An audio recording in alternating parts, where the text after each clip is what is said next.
Good afternoon, or should I say evening, morning. Morning? At any rate, I am the Game Master. Pleased to make your acquaintance. Before we begin, there is something I must tell you. You see, my job is to draw you into this world with my voice and cards, which is why I believe it best for you to play with the sound on. In fact, I insist on it. However, as you can see, my voice is subtitled, so you can always read along as well.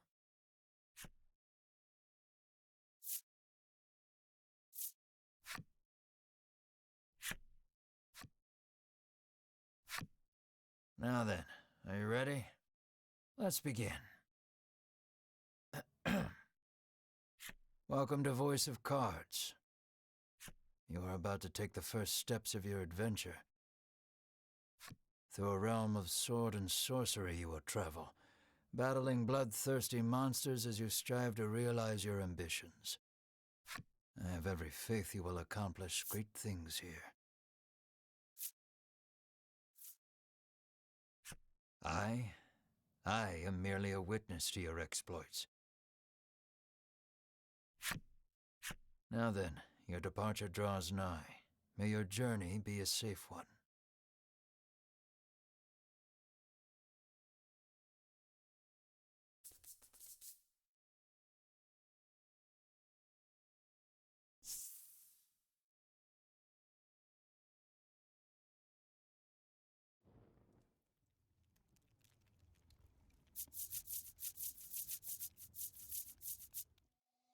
We begin in a cave.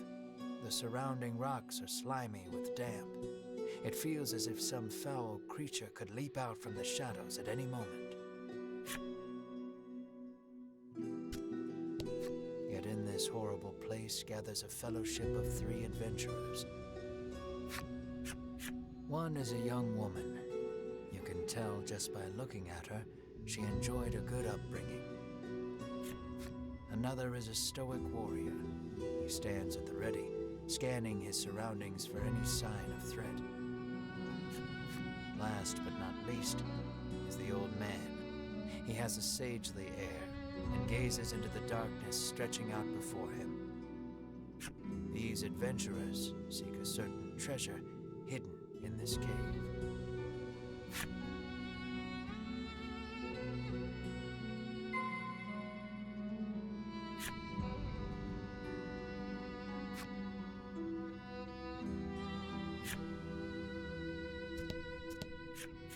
An iron door towers before you.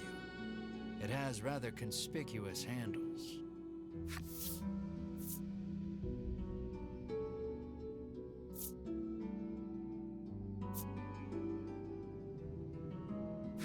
The stoic man takes hold of the handles and pulls as hard as he can, but the door doesn't so much as budge. The stoic man winds his leg back and lets fly a powerful kick into the door. As his foot connects, the door trundles to the side. So it was one of those sliding contraptions.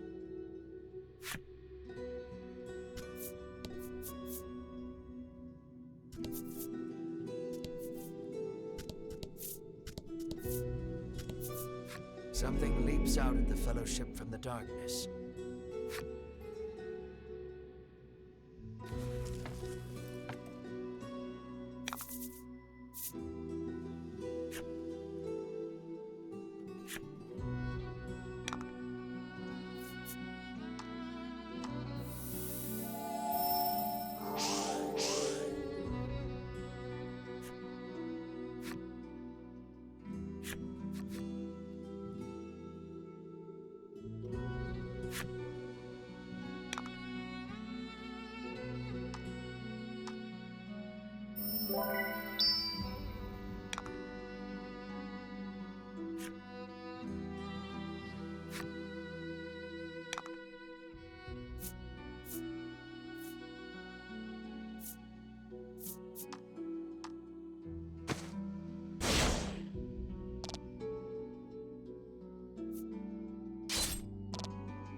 work.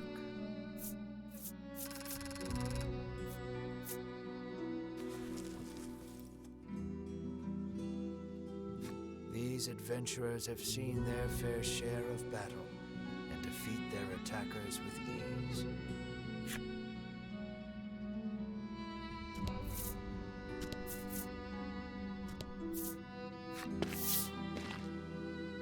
As the trio approaches the treasure chest, an awful rumbling resounds deep in the cave. "You shall not have it," a voice growls. Before the wary trio appear creatures the likes of which they've never seen.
Lucky.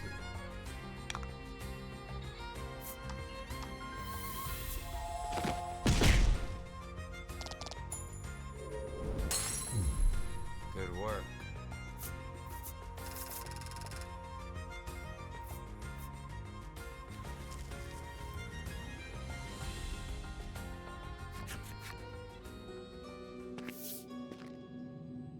The young woman edges around the monster's bulk to stand before the treasure chest. There is treasure inside, no doubt about it, but it's locked tight.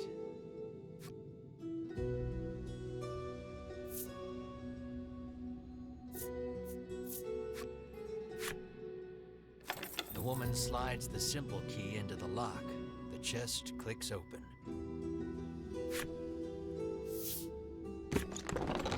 Inside is what appears for all the world to be an ordinary medicine bottle. At last, we've retrieved the royal treasure, the old man says. The woman and warrior exchange a nod.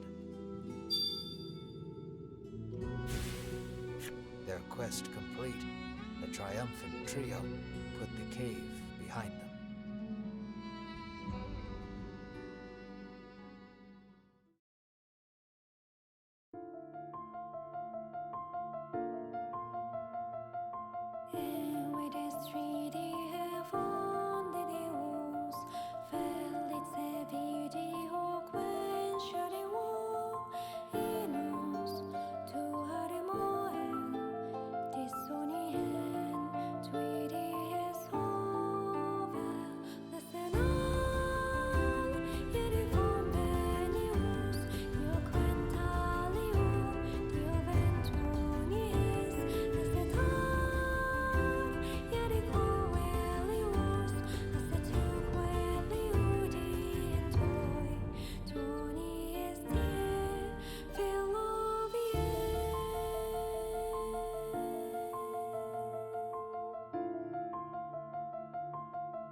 This is Castle Advent. Queen Nilla reigns over the kingdom from within its walls.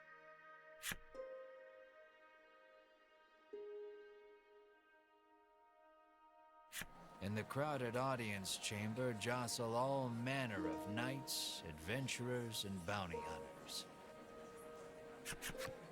The white-robed adventurers stand close to the throne. A palace guard calls over the tumult, "Be silent. Her Royal Majesty graces us with her presence."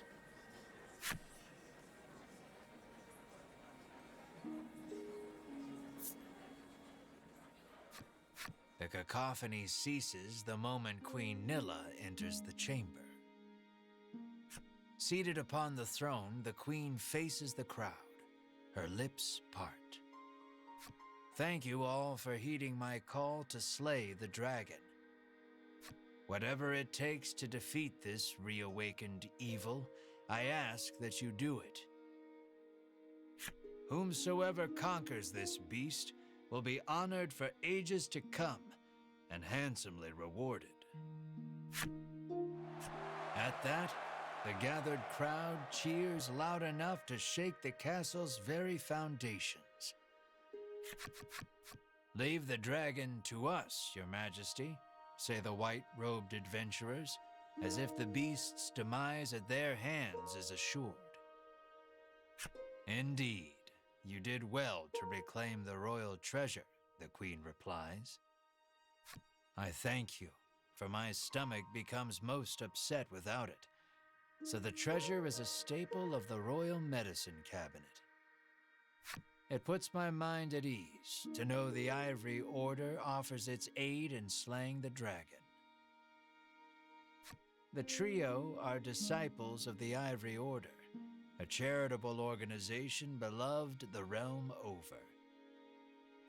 Indeed, anyone would think this illustrious trio the heroes of our tale. But they'd be wrong.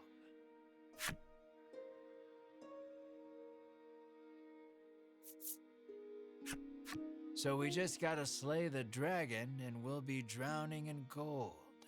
The man trails off, drooling over unknowable fantasies.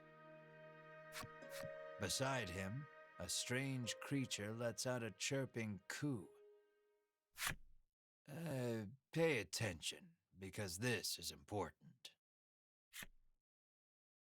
There he is, or there you are, I should say, the hero of our tale. A humble bounty hunter. You love little in this realm more than coin. A seemingly tedious fellow who doesn't hesitate to claim the title of hero for yourself. When you heard about the quest to slay the dragon, it was the promise of reward that lured you to the castle. Now then, if you wish to officially register for the hunt, see me so I can get your signature. You wonder why you need to sign anything, but head for the guard anyway.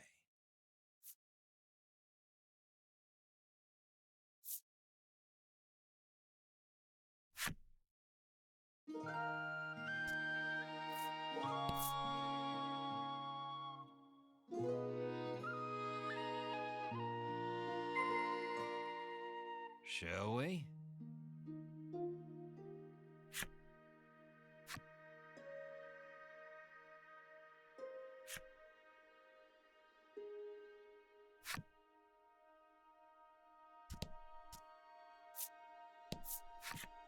We of the Ivory Order will be the ones to restore peace to the land, brags a white-robed man. My colleague made me come along, but he didn't mention we were going on a quest to slay the dragon, she says, trembling.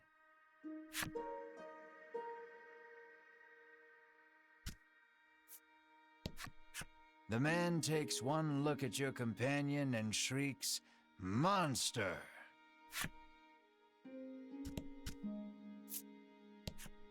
You think the dragon's really as tough as they say? Asks the man, his knees knocking together.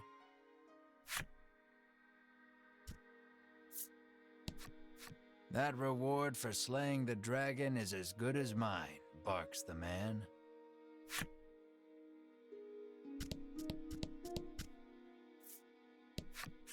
You'll need tough gear if you're going to beat the dragon, the man tells you.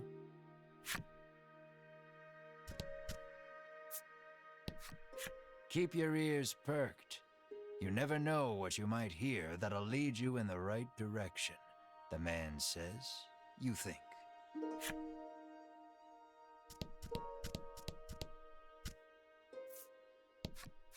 If the heroes of the Ivory Order are hunting the dragon, he's as good as dead, says the man, relief spreading across his face.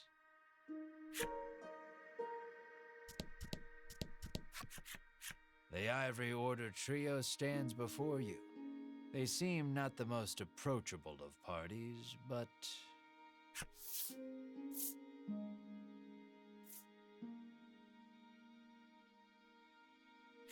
You inquire about their identities. We are disciples of the Ivory Order. It is our duty to aid the realm and its people however we can.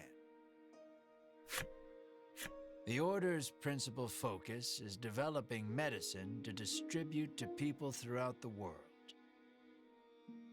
They begin blathering an answer to a question you didn't even ask. Sensing a long lecture ahead, you seize on the first chance to extricate yourself from their presence.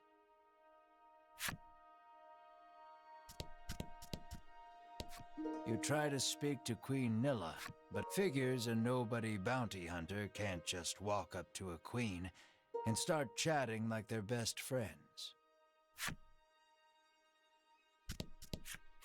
Go talk to the guard on the left to sign your name on the register.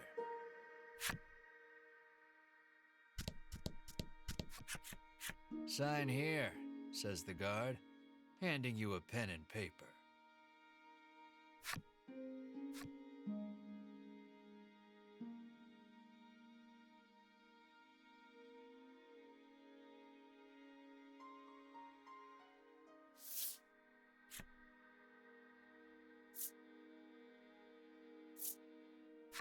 You sign your name.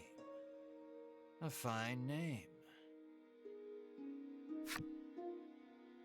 After you've signed, the guard motions to the strange creature beside you, the monster too.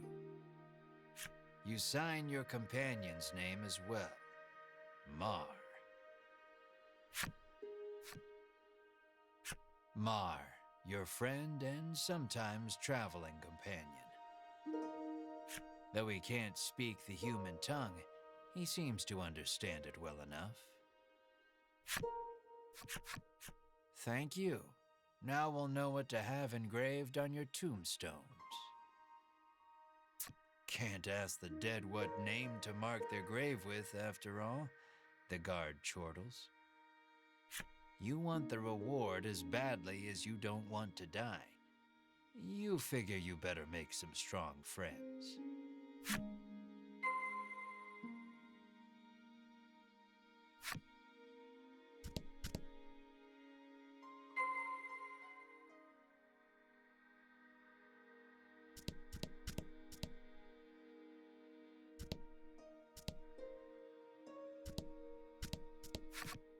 Let us depart. We have a realm to save. He grabs his less than enthused colleague by the wrist and drags her off. You catch a glimpse of the terrified look on her face, and then the two disappear out of the audience chamber.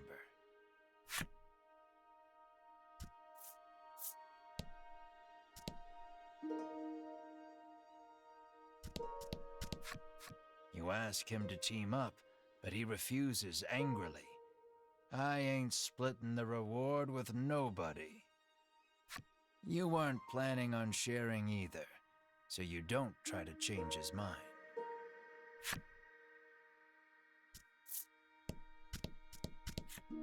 I'll let the Order handle this. Me, I'm heading home.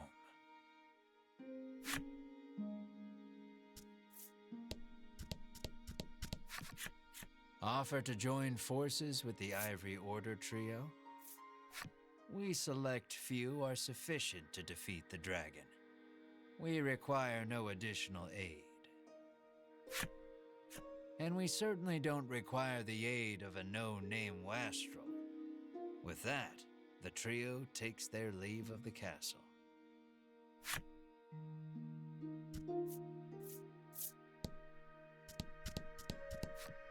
Never know what you might hear that'll lead you in the right direction. The man wanders off somewhere, muttering to himself.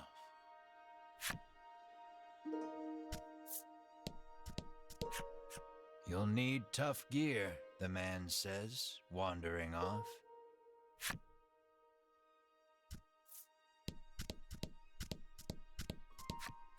Before you even open your mouth to ask him to team up, he cuts you off. Thanks, but no thanks.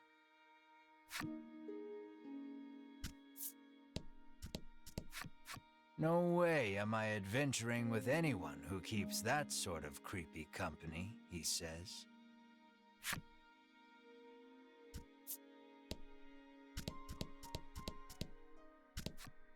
I am one of the guards charged with the castle's protection. I'll leave the dragon slaying to you adventurers. You've yet to find any help for your quest. Things don't look that reassuring as they are, but the decision is up to you.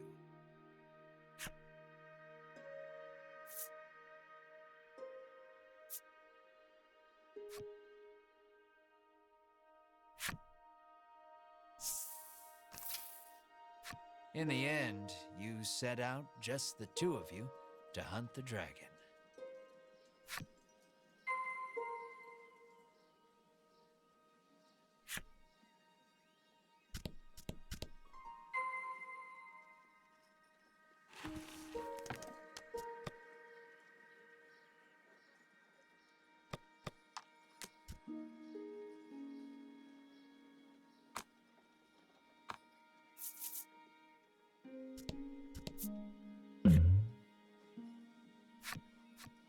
A weapons merchant accosts you in the street, despite your best efforts to mind your own business. He speaks to you in a voice barely above a whisper. You want the most powerful weapon there ever was? He conspicuously checks his surroundings before revealing this weapon of apparent renown to you. To hear him tell it, this is a legendary weapon, and one of its kind at that. It can be, you can smell the scam a mile away, and yet the aura of this weapon does have something of the legendary about it. You ask who in their right mind would pay so much for something so clearly fake, stolen, or forged. Well, you know where to find me, if you change your mind, he says, tucking the weapon away.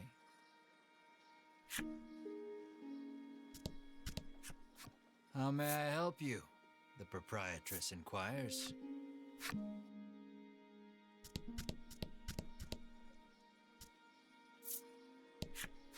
The old man kindly warned you of the dangerous monsters outside of town. The door is shut tight. You spy a keyhole on it, suggesting the existence of a corresponding key.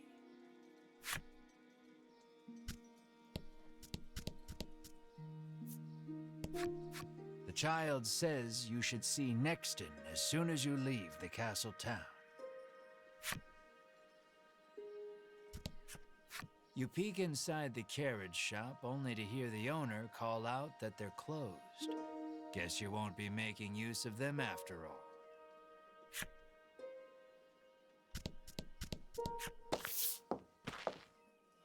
Before you stands a sign calling for people to join the hunt for the dragon. Earlier, you saw the bit about the handsome reward for whoever slays the dragon and hightailed it to the castle. A woman stares at the sign, transfixed. Her face curls into a scowl as she notices you. "Monster!" the woman cries, and and flings magic at Mar. Startled by the spell, Mar grows dizzy.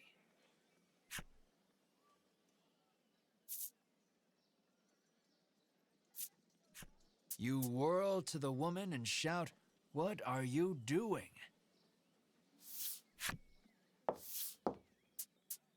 "This ain't a monster," you growl, as the woman snarls over you, "I hate monsters."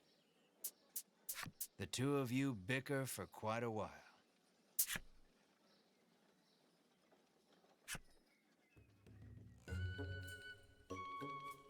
In the end, the woman admits she may have jumped to conclusions, but stubbornly refuses to apologize.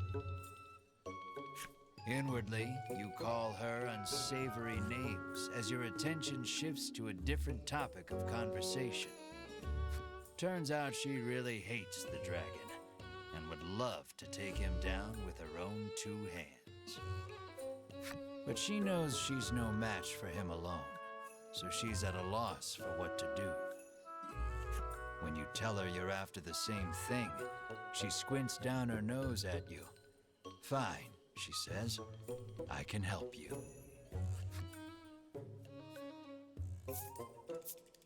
She's a little annoying, but you are looking for quest companions. "I only want to see the dragon dead. I don't care about anything else," she mutters. You overhear her remarks and grin without thinking. Then you don't care about getting a share of the reward. That suits you perfectly. You happily join forces with the black-clad woman. She introduces herself as Melanie. She tells you she is a witch, but says nothing of why she hates monsters or what grudge she bears against the dragon.